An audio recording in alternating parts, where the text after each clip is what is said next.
Em São Paulo, a postura de uma policial durante confusão em frente a uma estação de metrô causou revolta. A militar presenciou um homem sacando uma arma em direção a um jovem e não fez nada. Nas imagens, um jovem já rendido é ameaçado por um homem armado. Questionado pelas pessoas, ele pergunta se elas estão defendendo o bandido. Em meio à confusão, uma mulher que parece estar com o homem pede para ele largar a arma. Quando o jovem tenta fugir, ele aponta a arma e ameaça atirar. A poucos metros dali, uma policial uniformizada e armada vê tudo e não faz nada. Questionada, ela diz para as pessoas ligarem para o 190. Tá armado ali. O menino se aproxima dela pedindo ajuda, mas é chutado pela policial. Segundos depois, o jovem foge. A postura da militar é mais uma vez questionada e ela bate boca com o homem que grava o vídeo. Vocês servem pra quê? Pra que vocês servem?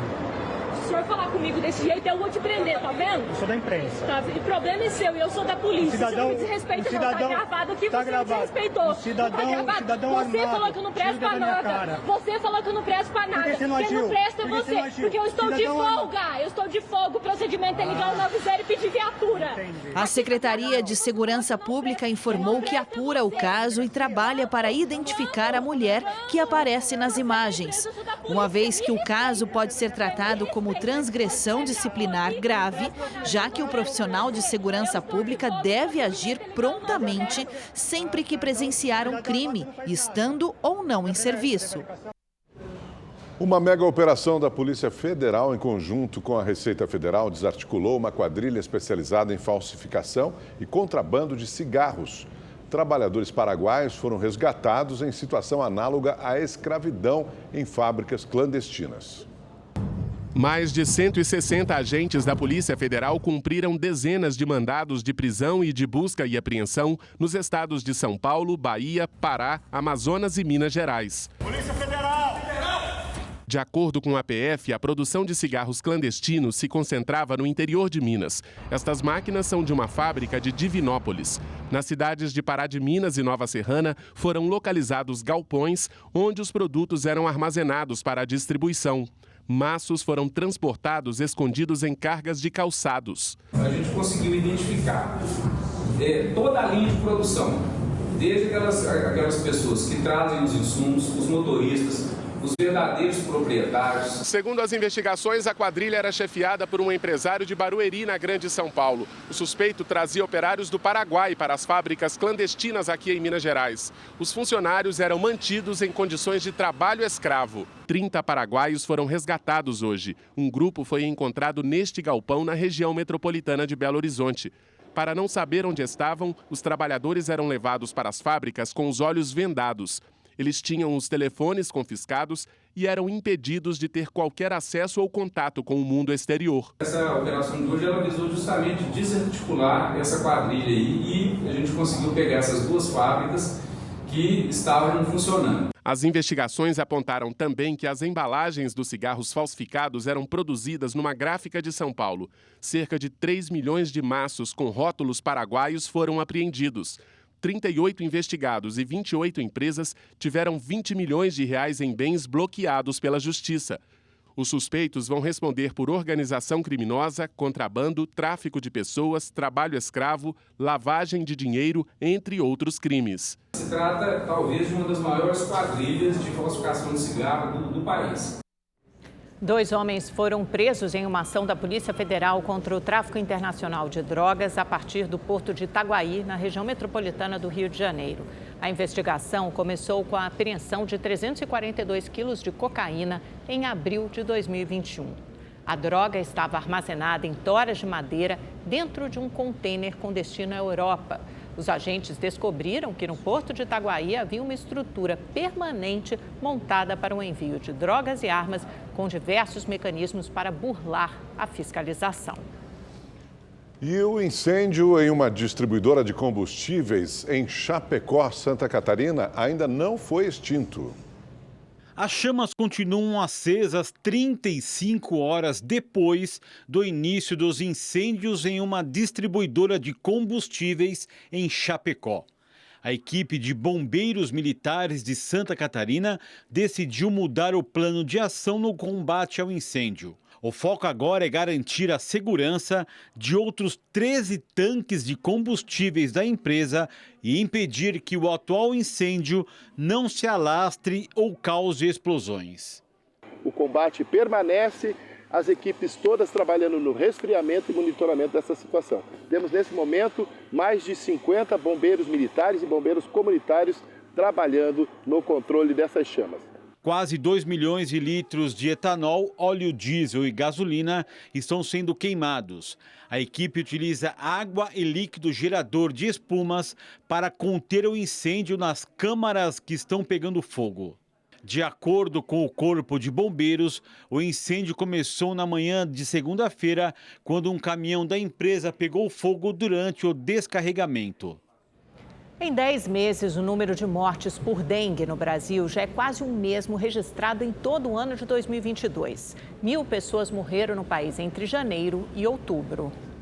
A Ana Lúcia e o marido tiveram dengue no início do ano e foram parar no hospital. Ele ficou internado 8 dias e nesse período eu desci para tomar soro mais 2 vezes. Eu tinha uma moleza no corpo, uma dor de cabeça horrorosa, parecia que alguém tinha espremido meu olho, assim, sabe? De lá para cá, ela intensificou os cuidados em casa, tanto dentro quanto fora, no quintal. A coisa do ralo fechado, de você jogar desinfetante nas coisas e não deixar a água parada em lugar nenhum, vaso, essas coisas. Todos os meus vasos, eu tirei todos os pratos, não tem nada aonde o mosquito possa se reproduzir. Pratinho de plantas, pneus, lixo acumulado, restos de móveis e até eletrodomésticos podem servir de criadouro para o Aedes aegypti. Isso porque a água que fica acumulada nesses recipientes, mais o clima quente, formam um cenário perfeito para a proliferação do mosquito. E aí, a conta é simples. Quanto mais mosquitos, mais pessoas infectadas e, consequentemente, mais mortes registradas. Dados divulgados pelo Ministério da Saúde revelam que o Brasil fechou 2022 com mais de 1.000 mortes por dengue, o que significa um aumento de 400% em relação ao ano anterior. E tudo indica que este ano o cenário será ainda pior. Só até o mês passado, o país já bateu 1.000 mortes pela doença. E olha que o verão ainda nem começou. Vários fatores são importantes aí. Uma urbanização desordenada, muitas vezes, sem um saneamento básico adequado. A questão climática, né, o aquecimento global, é muito importante a gente considerar também.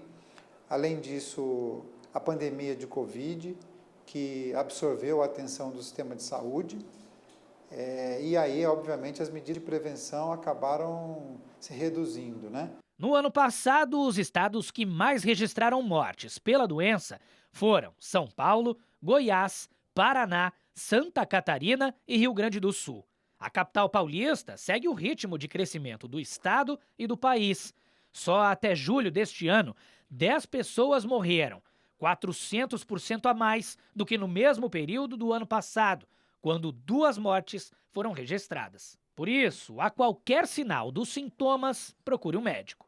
A dengue é caracterizada por um início súbito de febre, e febre muito alta, muita dor de cabeça, dor atrás dos olhos, dor nos músculos, nas juntas. Na região onde a pessoa mora estão ocorrendo casos e ela tem esses sintomas, ela tem que rapidamente procurar a unidade básica de saúde para ser atendida, né? E também 143.739 casos prováveis de chikungunya foram registrados no país em 2023. A boa notícia é que a vacina desenvolvida pelo Instituto Butantan mostrou boa resposta imune em 98,8% dos adolescentes vacinados. Além de alta produção de anticorpos, o imunizante demonstrou ser seguro independentemente da exposição prévia à chikungunya. A vacina está na fase 3 do ensaio clínico realizado no Brasil. A expectativa é que seja feito o pedido de liberação junto à Anvisa no primeiro semestre de 2024. O Rede TV News faz uma breve pausa e volta em seguida. Fique conosco. Um evento no Palácio do Planalto discutiu a igualdade de gênero. A primeira-dama Janja e a ex-presidente do Chile, Michelle Bachelet, estavam presentes.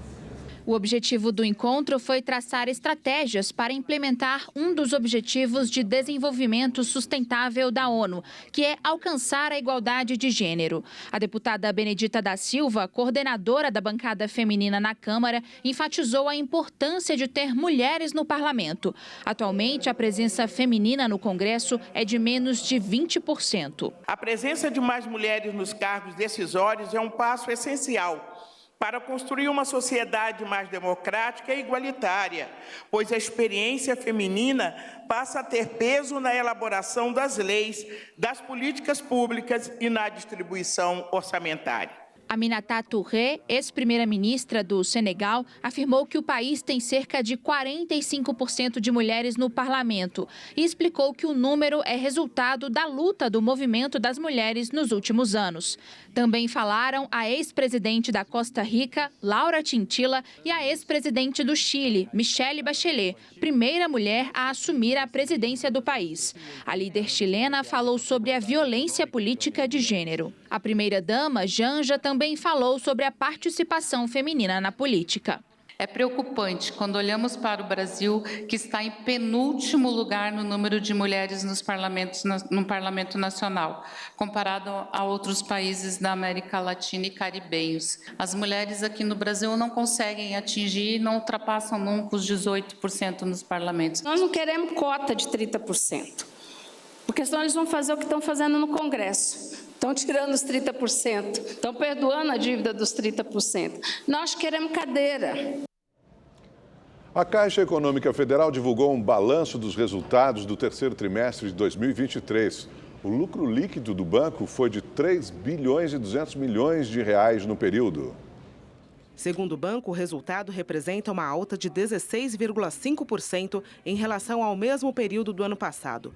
De acordo com o presidente da Caixa, Carlos Vieira, a digitalização das operações está entre as prioridades da nova gestão, cuja meta é atingir 150 milhões de clientes. Os executivos divulgaram também a adesão ao programa de renegociação de dívidas do FIES. Foram 45 mil participantes em 5 dias e 1,9 bilhão de reais de desconto nos contratos. Outro destaque foi o setor de loterias. Esse ano, a meta é atingir um valor recorde no prêmio da Mega Sena da Virada. 500 milhões não é um valor qualquer, né? Isso está sendo já colocado, é uma expectativa da sociedade sempre, né, em relação à Mega da Virada. E esse ano nós temos algumas surpresas, inclusive no processo de divulgação dessa premiação. A Defesa Civil de Mariana, em Minas Gerais, garantiu a segurança no complexo da Vale, que foi interditado pela Agência Nacional de Mineração. O resultado da vistoria feita na mina de Fábrica Nova da Vale foi apresentado pelo prefeito de Mariana, que garantiu a segurança nas estruturas da mineradora e para os moradores que vivem na área de risco próxima ao complexo. Hoje a gente tem um laudo preliminar que garante essa segurança. Então vem aqui hoje para dizer o seguinte: não temos a menor preocupação quanto à queda do dique e nem a queda da pilha de rejeito da Vale Rio Doce. Segurança hoje é total.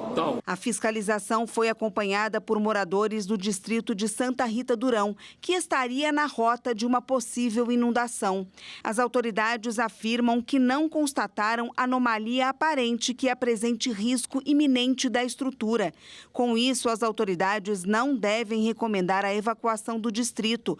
Os trabalhos serão concluídos durante essa semana.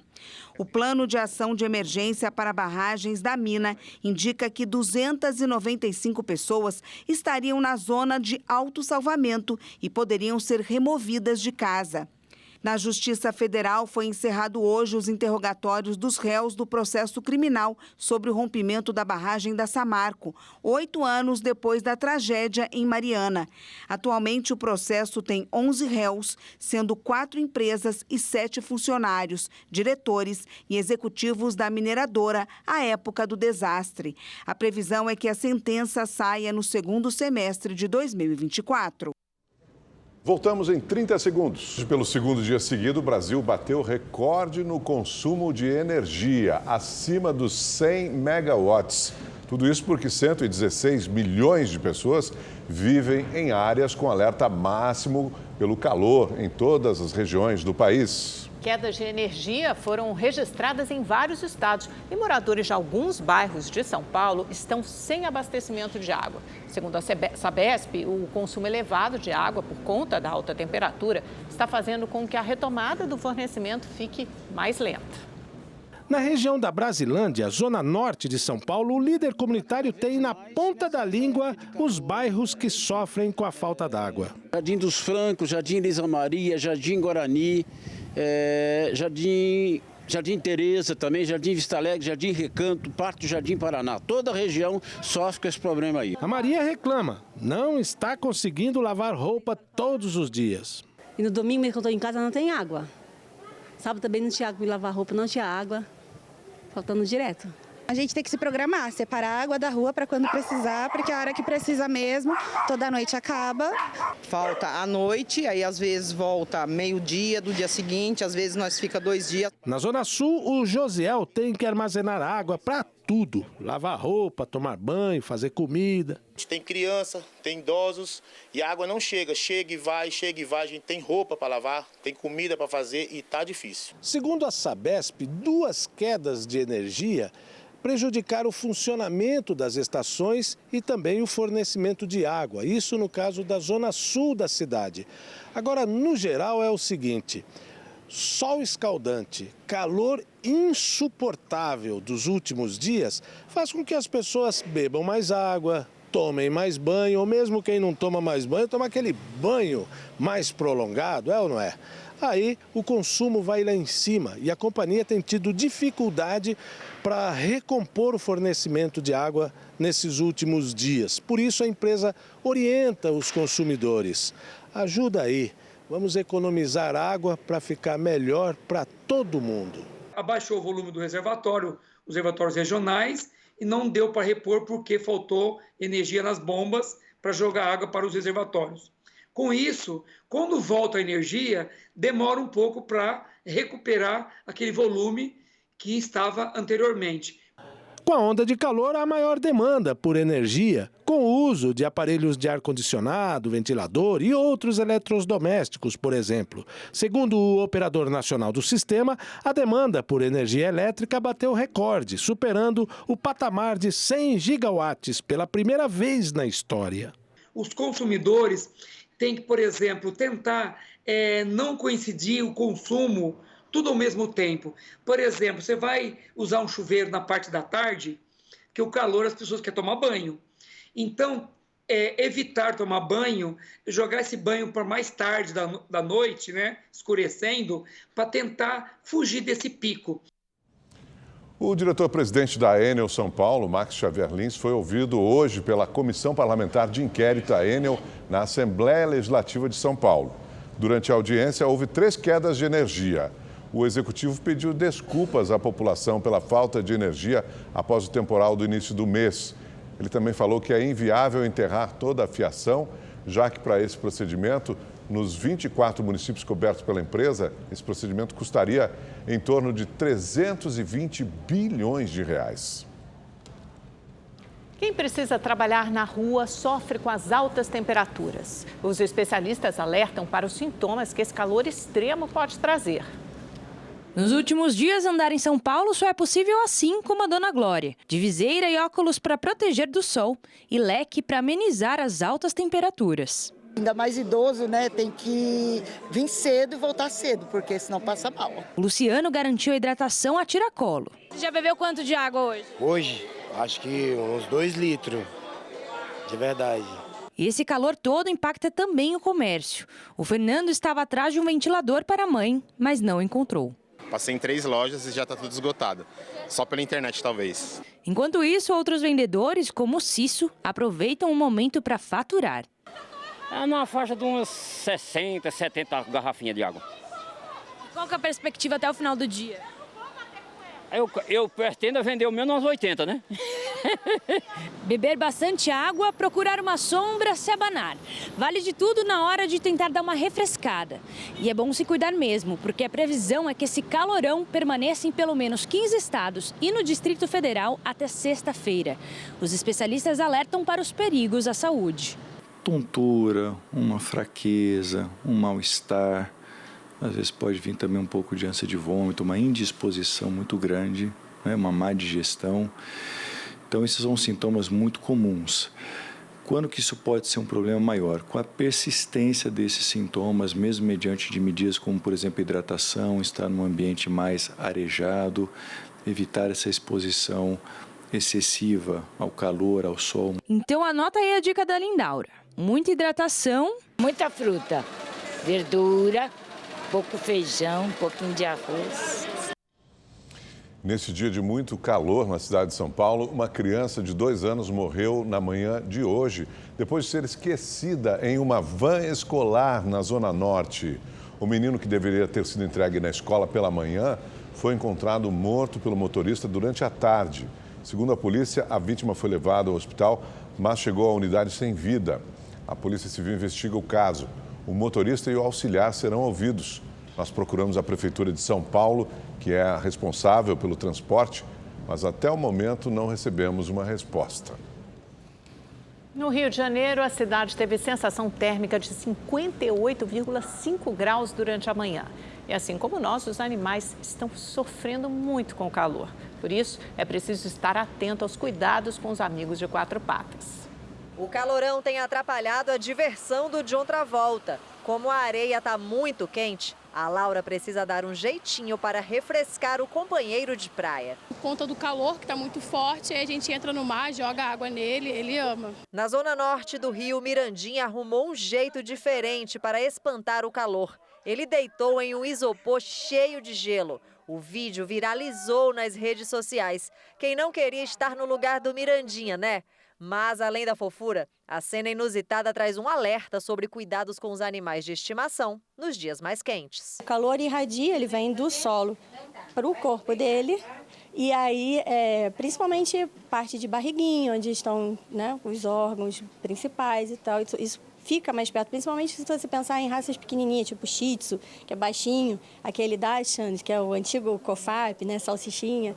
Então, eles estão muito próximos ao chão, então tem que ter um cuidado, sim, especial, porque eles vão receber mais calor do que nós, seres humanos. A hidratação é fundamental e como o pelo é isolante térmico, protege do frio e também do calor, a tosa não pode ser muito baixa. O passeio só é recomendado antes das 10 da manhã e no fim da tarde. Isso também evita queimaduras nas almofadinhas das patas. O asfalto em dias de sol forte pode passar dos 50 graus. Se a gente não consegue andar descalço no chão quente, os pets também não. Maurício está sempre atento por onde o Luke passa. Eu procuro dar uma olhada no sol, onde a gente está andando, e colocando a mão no chão, abaixando, colocando a mão e sentindo, né, como que está a temperatura para evitar. Se estiver muito quente, volto logo na hora. Muitos produtos ajudam a amenizar o calor dos bichinhos. Tem tapete gelado, bebedouro para passeio, prato térmico e sapatinho de silicone.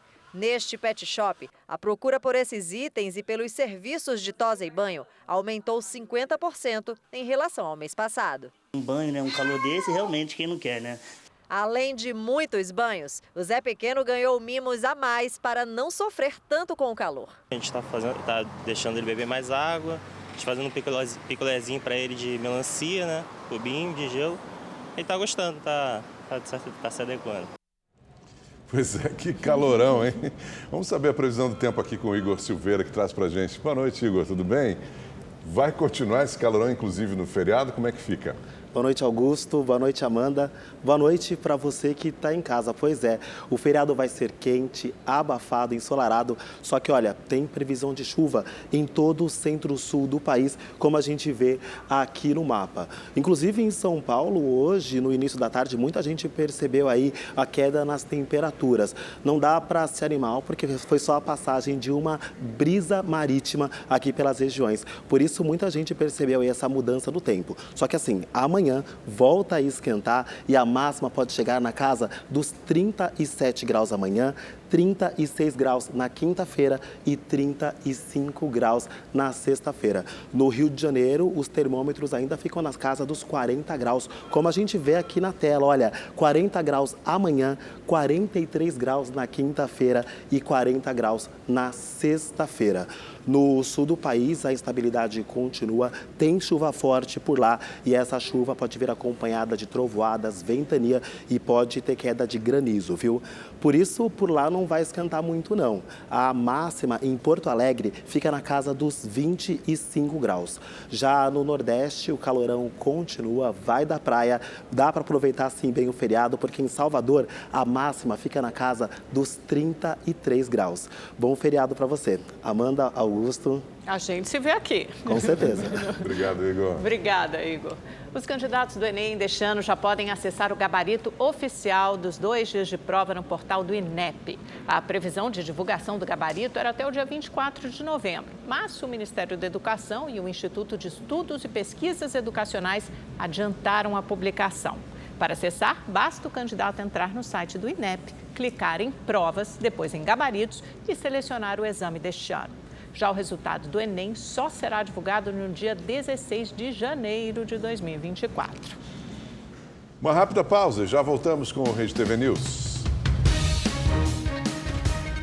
No Brasil, a Sociedade Brasileira de Dermatologia estima que a queda de cabelo atinge mais de 40 milhões de pessoas.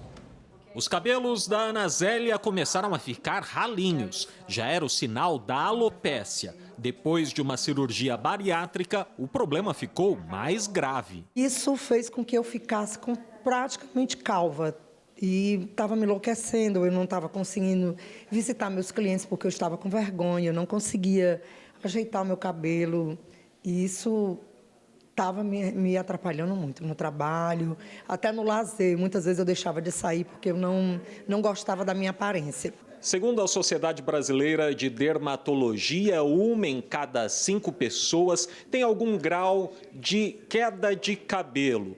No caso da alopécia, estima-se que 5 milhões de brasileiros sofram com um problema. E é uma doença muito estigmatizante, né? Porque a pessoa toda calva, as pessoas acham que é câncer, olham, né, com um olhar de pena. Então é importante a gente conscientizar sobre essa doença e cada vez mais buscar tratamento. A cura ainda não existe, mas os tratamentos atuais têm apresentado maior eficácia. Os tratamentos são bloqueadores hormonais, né? Porque é uma doença que tem como o principal agressor um hormônio que existe no nosso organismo. Então, a gente precisa bloquear a ação desse hormônio, que é o agente causador da atrofia desse pelo. A Zélia procurou ajuda e está adorando o resultado. A autoestima voltou com toda a potência. Agora eu saio, dou uma lavadinha, só dar uma penteadinha, pronto, eu vou-me embora e estou feliz, estou muito feliz.